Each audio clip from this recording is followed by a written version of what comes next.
அஸ்ஸலாமு அலைக்கும் வரஹ்மத்துல்லாஹி வரகாத்து. அன்பானவர்களே, இப்போது முஹர்ரம் மாதம் நடந்து கொண்டிருக்கிறது. அடுத்ததாக சஃபர் ரபியுல் அவ்வல். ரபியுல் அவ்வல் கிட்டத்தட்ட இன்னும் 50 நாட்களுக்கு குறைவாகவே இருக்கிறது ரபியுல் அவ்வல் நம்மை வந்தடைய. ரபியுல் அவ்வலை முன்னிட்டு அல்லிம்னி யா ரசூலல்லாஹ், அல்லாஹ்வின் தூதரை எனக்கு கற்றுத்தாருங்கள் என்று சஹாபாக்கள் வாழ்ந்த காலத்தில் நபிகள் நாயகம் ஸல்லல்லாஹு அலைஹி வஸல்லம் அவர்களிடத்தில் கேட்ட விஷயங்கள்.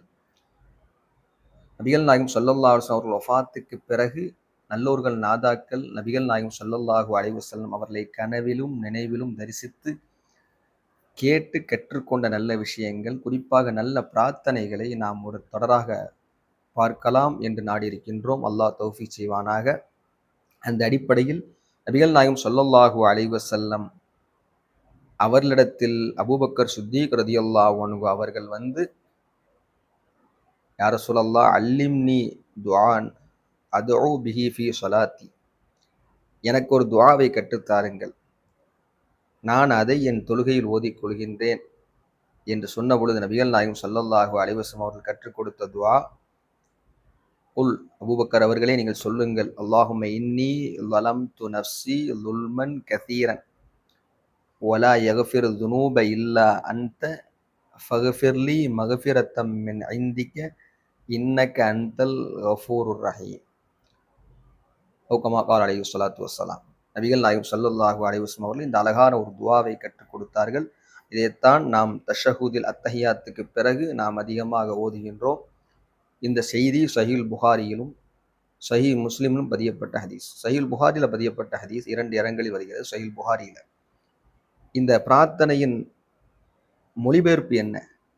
அல்லாஹும்ம இறைவா, இன்னி ஸலம்து நஃப்ஸி ஸுல்மன் கஸீரன், நிச்சயமாக நான் என்னுடைய ஆன்மாவுக்கு அதிகமாக அநீதம் செய்து விட்டேன், அதாவது பாவம் செய்து விட்டேன். பாவத்தை மன்னிப்பவர்கள் உன்னை தவிர யாரும் இல்லை. வலா யக்ஃபிரு ஸுனூப இல்லா அன்த ஃபக்ஃபிர்லி, என்னை மன்னிப்பாயாக, மக்ஃபிரத்தம் மின் இந்திக, உன்னிடத்தில் உள்ள மக்ஃபிரத்தின் மூலமாக, இன்னக அன்தல் கஃபூருர் ரஹீம், நீ அதிகம் மன்னிக்க கூடியவன், கிருபையாளன் என்று முடியக்கூடிய இந்த பிரார்த்தனை. இப்ப நபிகள் நாயகம் ஸல்லல்லாஹு அலைஹி வஸல்லம் அவர்களிடத்தில் அபூபக்கர் ரலியல்லாஹு அன்ஹு அவர்கள் ஒரு பிரார்த்தனையை கேட்டார்கள். ஆனால் அபூபக்கர் ரலியல்லாஹு அன்ஹு அவர்களுக்கு அருள் நபி ஸல்லல்லாஹு அலைஹி வஸல்லம் அவர்கள் கற்றுக் கொடுத்தது இப்படி ஒரு துஆவை, நான் பாவம் செஞ்சுட்டேன், அதிகமா பாவம் செஞ்சுட்டேன், என்னுடைய பாவத்தை மன்னிப்பாயா என்று பாவ மன்னிப்புக்கான துஆவை கற்றுக் கொடுத்தார்கள். ஆனால் அபூபக்கர் ரலியல்லாஹு அன்ஹு அவர்கள் அதை அப்படியே கேட்டுக்கொண்டு அதை ஓதி வந்தார்கள். நாமும் அதை ஓதுவதை இமாம்கள் வளமையாக்கி இருக்கின்றார்கள் என்று சொன்னால், இந்த இடத்தில் நமக்கு ஒரு கேள்வி, அபூபக்கர் ரலியல்லாஹு அன்ஹு செய்த பாவங்கள் என்ன?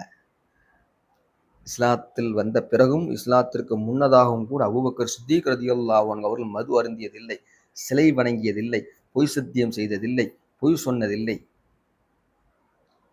இப்படி அபூபக்கர் ரலியல்லாஹு அன்ஹு அவர்களை குறித்து வரலாற்று ஆசிரியர்கள் ஒரு சிறு பாவம் கூட அவர்கள் வாழ்க்கையில் நிகழ்ந்ததில்லை என்று சொன்ன பொழுதும் கூட, இஸ்லாத்திற்கு வந்த பிறகு சுத்தமாக எந்த பாவமும் இல்லாதவர்களாக வாழ்ந்த அபூபக்கர் ரலியல்லாஹு அன்ஹு அவர்கள் அருள் நபி ஸல்லல்லாஹு அலைஹி வஸல்லம் அவர்கள் சொன்னவுடன், ஏன், எதற்கு, எதனால் எனக்கு இந்த துஆவை கற்றுத் தந்தீர்கள், நான் என்ன பாவம் செய்தேன் என்ற எந்த கேள்வியும் கேட்காமல் அவர்கள் அப்படியே ஏற்றுக்கொண்டு ஓதினார்கள் என்பதனால்தான் அபூபக்கர் சித்தீக் ரலியல்லாஹு அன்ஹு அவர்கள் மனித குலத்தில் நபிமார்களுக்கு பிறகு முதன்மை அந்தஸ்தை அடைந்தார்கள் என்பதை நாம் விளங்க வேண்டும். அல்லாஹ் ரப்புல் ஆலமீன் இந்த பிரார்த்தனையை நாம் வளமையாக ஓதி அதன் மூலமாக அல்லாஹ்வுடைய முழுமையான மக்ஃபிரத்தை பெறுவதற்கு எல்லாம் அல்லாஹ் கிருபை செய்வானாக.